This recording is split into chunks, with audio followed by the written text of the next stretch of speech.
Hello, magandang gabi po sa lahat. Sana dito lang ako sa isang airport. Hindi ko lang sasabihin kung saan. Pero isa lang po ang ating importante ngayon ay kailangan mag-live vlog tayo para lamang mabibigyan ng informasyon ang ating kababayan. Okay? Ako po si Dr. Toto Junior Posing at Isintan Steve Legit.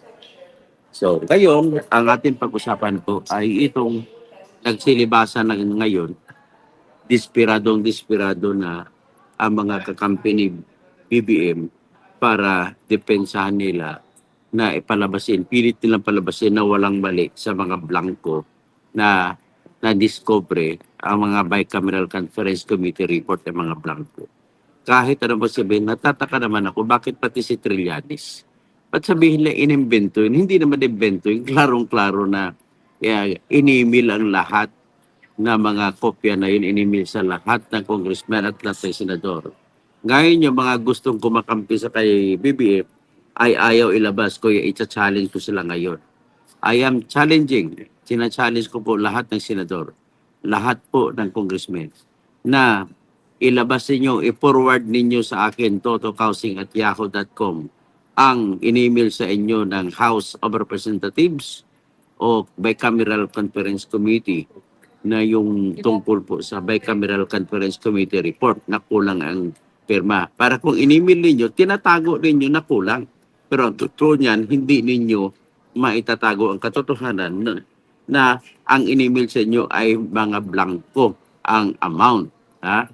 Ganun lang ho kasimple. Huwag na tayo kaya kinikwento ninyo, desperado na talaga kayo. Kinikwento ninyo na ginagamit ito ni Duterte, na inimbento ni Duterte ito. Paano mo sabihin imbento ito? Mismo si Congressman Raul Manuel na mismo nagsasabi na anti-Duterte yan, anti-Marcos din yan. Pero sinasabi niya, kinukonfirma niya na blanco ang Bicameral Conference Committee report na hawak niya, na pinadala sa kanya. At ang pinadala sa kanya ay sabi niya, alas 6:14 ng hapon ng December 11, 2024. Ang nag-privilege speech na nga yung kapatid ni BBM mismo, si Amy Marcos, noong December 18, 2024. At siniwalat niya, pinakita niya sa kanyang privilege speech. Sa slides, nakalagay pa ang padala ng email sa kanya ay blanco rin, na parehas ang oras sa oras ng pagpadala kay Congressman Raul Manuel na alas 6:14 ng hapon ng December 11 o ng gabi. Pagkatapos, nireview ko po yung video ng session ng House of Representatives noong December 11. At matatagpuan mo doon na tama nga si Congressman Raul Manuel, alas 7 ng gabi ay inaprubahan nila ang Bicameral Conference Committee report na kahit kulang-kulang, maraming blanco. Na very clear niyan, hindi nyo maitatanggi yan, hindi nyo maibabali yan kasi na-download ko na yung session na yun. At na-download ko na rin ang session, ang privilege speech ni Amy Marcos. Kaya marami na po akong ebidensya. Gagamitin ko ng ebidensya laban sa inyo. At wag na kayo magpatuloy, ginagamit nyo, nagsumasangga kayo, tatago ko sa likod ng kuno imbento. Nagkwento ko ng imbento na hindi na mapapaniwala ng pagsabi nyo ng imbento kasi hindi nyo mababali yung katotohanan na dokumento pirmado na may blanco. Ganun po kasimple. Ang isang ito na, so ito si Chis Escudero, hindi pa makapagsalita. Pero mo si Chis Escudero pala ay summa cum laude sa University of the Philippines. Ganun ba ang summa cum laude ng UP? Mga bobo o mga sinungaling? O ang mga sinungaling kasi, nagpapabobo eh. Pag ipit na, nagiging bobo, hindi na makapagsalita. Si Grace po, hindi na rin makapagsalita. Pero ang nagsasalita ngayon, si Birsamin nga hindi na magsalita, natamimi na nga eh. Tataka naman ako, Mr. Antonio Trillanes, sinusuportahan pa naman kita sa pagka-mayor mo sa Caloocan. Huwag ka naman na mag-imbento ng kwento na hindi totoo na imbento yung blanco. Yung totoo po yung blanco. Kaya Huwag ka huwag ka, magiging fair ka naman sa katotohanan para itutuloy-tuloy suporta ko sa iyo sa Caloocan. At persado ako magsuporta sa iyo sa Caloocan sapagkat ayaw ko yung si Malapitan. Ganun lang ako kasimple yan. Kaya para naman sana sa kaayusan ng ating bayan, lahat tayo dapat maging totoo. Yun na lang ang susi. Maging totoo po tayo lahat. Si Stella Marikimbo, summa cum laude rin sa iyo. Ito naman ngayon, ilang araw na siya hindi nasasalita tungkol dun sa blanco. At sigurado ako nakatanggap din siya ng email ng Bicameral Conference Committee na blanco rin. So kung blanco rin, bakit hindi mo inabas yan? Challenge na inyo yan. Bigyan niyo ko yung kopya. Email niyo ako i-forward niyo sa email ko ang mga in-email sa inyo sa akin email address na totokausing@yahoo.com para magkaalam-alaman tayo. Kung talaga nagsasabi kayo ng totoo, i-email nyo sa akin ang pinadalang kopya ng email sa inyo na Bicameral Conference Committee report. At titingnan natin kung ang inyong kopya ba ay kompleto. Sigurado, ito na nga, hindi na may tatanggihan. Ebidensya na solid evidence na yan na mismo si Congressman Raul Manuel nagkumpirma na may mga blanco.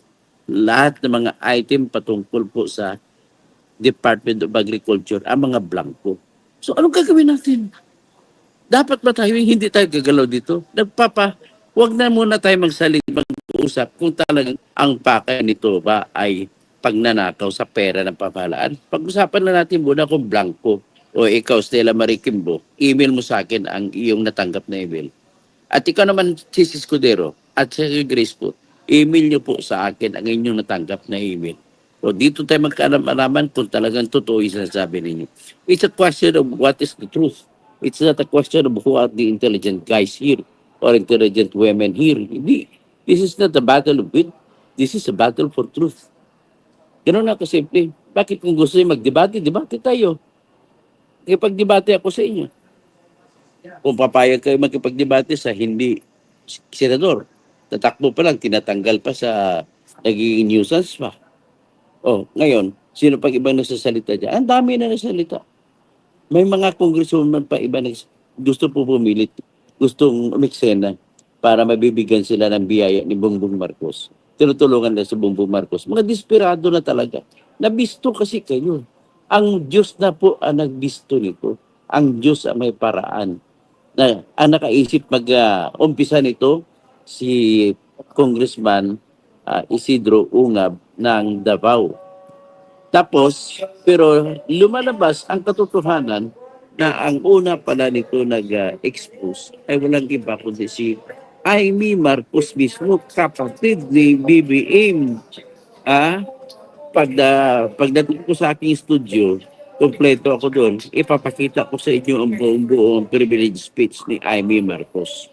Na kung saan, binanggit niya, pinakita niya sa slide ang mga email addresses kung sino pinadalhan. At sinabi niya na yung kopya na natanggap niya ay kulang-kulang, maraming blanco. So, ibig sabihin, hindi na po issue kung blanco o hindi.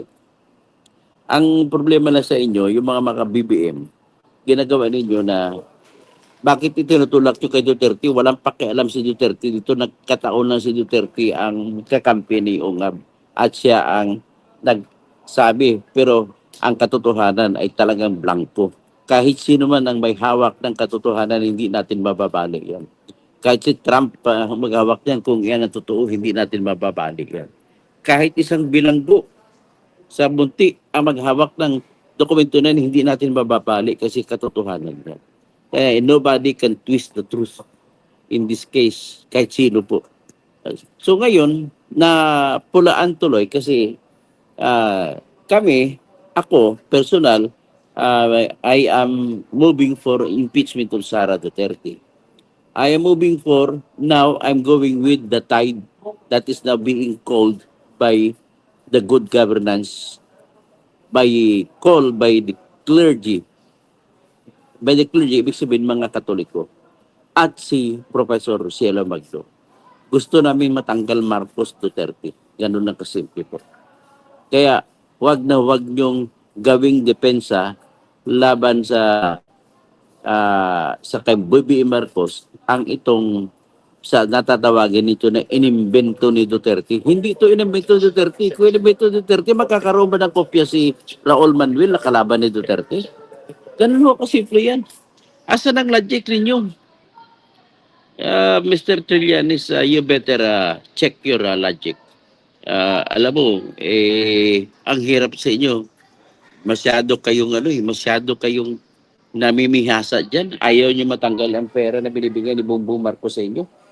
Oh, tatawag na muna ako ng ng mag-shoutout kasi po malapit-lapit ang flight ko, baka maubusan ako ng oras at least yan po ng update ko sa inyo na nagsalita na sa wakas si Kimbo at ang sinabi niya ay ganon din sinabi, dinipitsan, inamin niya na may mali pero hindi niya tahas ang sinasabi na may blanco pero valid daw na yun.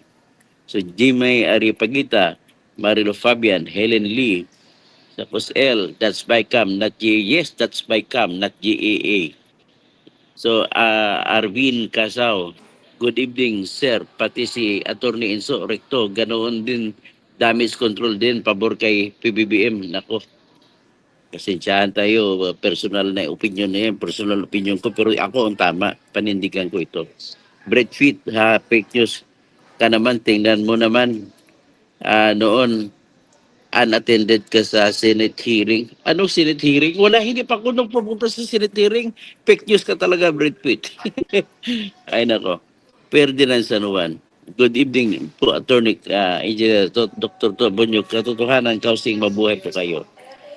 Rick Contreras. Evening, Dr. Nagatanaw. Judmi diri sa imuha. Tagom, kami ang supporter sa Bunyog diri sa Tagom. Maayong gabi ipod sa inyo diha. Ug sa akong iyuan si Emmanuel Manny Nulit Kausing sa Digos. Si Lorna Makawili, good evening po. Si Carl Macshart, mabuhay ka Dr. Kakoto Kausing. Cesar Denedo, good PM Senator. Alex Ulin, good evening Dr. Toto. Bombilya, Pondido, pinaghirapan i-shape at debate the budget tapos papalitan lang ng iba ang how many times they reported may mga nag insert sa budget, then why waste time and money yaking for nothing. Yun nga sa Sasoy Anido, sabi ni Lolo, umuurong ang dila ng sinungaling. Si Cowardly Brave, nawala na kay Attorney Kausing mga BBM supporters sa channel ni Attorney Toto. Hindi bali na, what I'll do. Guys, katotohanan naman ang pinaglalaban ko. Bahala na kung ilan lang naniniwala sa katotohanan, yun lang sa akin. Anita Pilayo, good evening. Tapos JP John, good evening Dr. Angel Toto, All Walks of Life Vlogs, Andy Hadja Rojas, Melody Abuel Atienza, shout out po Attorney Toto, ingat po sa biyahe. TV Tigas, logic is intriga lang ang lahat. Paano naging intriga Talagang hard evidence ang kopya natin na pinatunayan ni Amy Marcos na blanco, pinatunayan ni Raul Manuel na blanco, pinatunayan ni Raul Ungab na blanco. Kasi Gloria Macapagal naglabas din. Yung iba, mga understandable naman, yung ibang mga congressman at saka senador, ayaw sumausaw sa issue, takot, tamimi. So, all walks of life, vlogs, and the safe flight ka, Toto. Jupiter Pluto, good evening, Doc Toto. Okay, hanggang dyan na muna tayo. Ang isa na sasabihin ko is this. Nagsasampa na raw ng kaso si Isidro Ungab na ipadeklara na null and void ang ang Bicameral Conference Committee report at saka yung GAA kasi nakabase ang GAA sa blanco. Ako rin, gagawa rin ako ng petition din ako kasi solid na po ang evidence. Ayaw ko mangyari na uulitin pag ganun, na mangyari pa ulit na ganun. Yan po ay uri ng diskarte na pagnanakaw sa ating pera sa budget.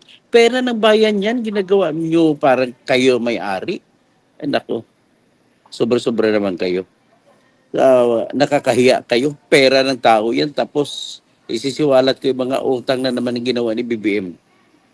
Good evening.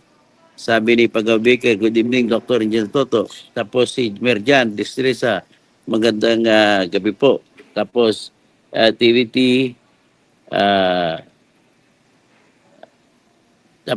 kasi fake news peddler kumakalat na. Hindi po fake news sa akin ha. Hard evidence copy yun, hindi yung fake news. Ang fake news si Bongbong Marcos. All walks of life, vlogs. Akalain mo nakakahiya sa tawagin niyang sinungaling si Duterte. Itotoo yung dokumento. Ang sinasabi ni Duterte na blanco ay yung bicameral report, hindi yung GAA. Ang GAA nilagyan nyo lang ng may nag-insert, nag-invento ng mga amount. So ngayon, ang argumento nila, just because it was signed by the Speaker, by the Senate President, then it is valid. But then, that is only good for presumption. Kung sino mga abogado nakikinig sa akin ngayon, naintindihan nila ito ibig sabihin. Presumptively, it is presumed as valid because it was done on the face, sa mukha pa lang, that it was done in the regular course of the business of the House of Representatives. Pero, that is subject to the appearance of the contrary evidence, which is clear and convincing. Dito, very clear and convincing ang ebidensya natin na pinirmahan ang Bicameral Conference Committee report, pero ang pinirmahan ay may blanco. Ganun lang ako simple. Si Evan Mars, magandang gabi. Mars led del Rosario. Hello, attorney, kumusta? Magandang gabi po. Alam ko na po ang diskarte sa negosyo dyan sa bigas, no? Marami na kung gusto ko pa rin makarinig sa iyo, ma-interview kita after pag matapos makarating ako sa lugar na padarating ako kasi nandito pa ako. Obviously, nasa airport ako ngayon, no? Hindi ko na sabihin kung saan airport ako. Kasi baka abangan niyo ako at pupunta ko ng Davao City. Okay? So, yan na lang inantay ko flight ko ng Davao City. Magandang gabi po sa lahat. All Walks of Life Vlogs. Pag nasa General Appropriations Act na General Appropriations Act na lang ang pinirmahan ni BBM.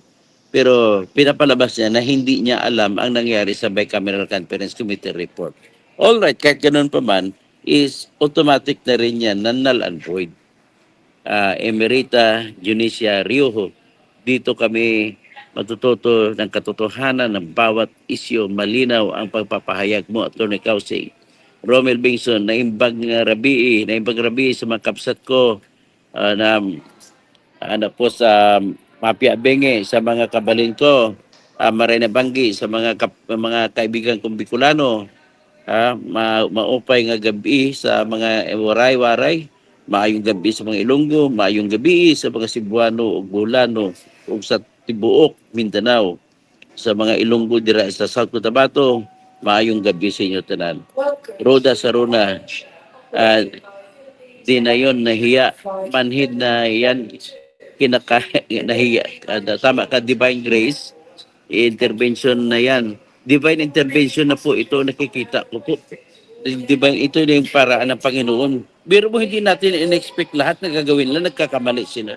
Yun po ay divine intervention. So ulitin ko lang, ang argumento nila, dahil pinirmahan ng speaker, pinirmahan ng Senate President, yun ay valid. Yan ang presumption. Magtanong ka kayo kahit sa sinong abogado. Presumption yan. Presumed regular and valid. Because it was presumed to have been done in the course of regular business of the House of Representatives and the Senate of the Philippines. Pero, that is only a presumption. Pag sinabing presumption, inassume mo lang, totoo yan, valid. Pero kung may ibang evidence na ipakita na matibay, ay takob ang presumption. So, ibig sabihin, inimbento yan. Ganun po ang mangyari dyan.